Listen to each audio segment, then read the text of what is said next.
एक परिमेय संख्या का ऋणात्मक यानी योगात्मक प्रतिलोम वह संख्या होती है जिसको यदि हम संख्या में जोड़ें तो उत्तर हमें ज़ीरो मिले। यानी जैसे 1 में घटा 1 को जोड़ने पर हमें ज़ीरो मिलता है, तो ये 1 और घटा 1 एक दूसरे के ऋणात्मक हैं। यानी जमा 1 का ऋणात्मक घटा 1 है और घटा 1 का ऋणात्मक जमा 1 है। इसी प्रकार से घटा 2 में जमा 2 को जोड़ने से ज़ीरो मिलता है, इसलिए घटा 2 और जमा 2 एक दूसरे के ऋणात्मक हैं। यानी घटा 2 का ऋणात्मक जमा 2 है और जमा 2 का ऋणात्मक घटा 2 है।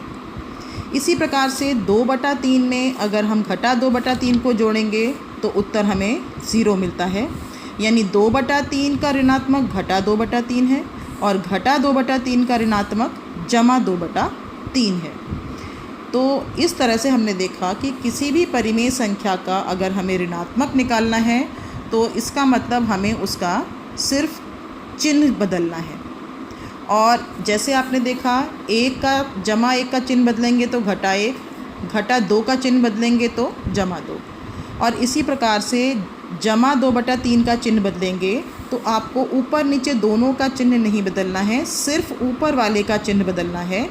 जैसे कई बच्चे गलती कर रहे हैं, वो चिन्ह बदलने में ऊपर नीचे अंश और हर दोनों का चिन्ह बदल रहे हैं, तो ऐसा नहीं करना है, सिर्फ ऊपर वाले का चिन्ह आपको बदलना है।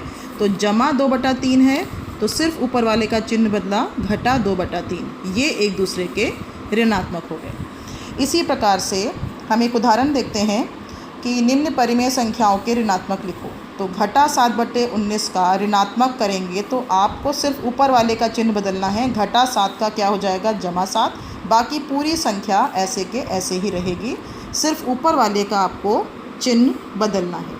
इसी प्रकार से 21/211 का ऋणात्मक, अब आपको चिन्ह बदलना है सिर्फ ऊपर वाले यानी 21 का, तो घटा 21/211।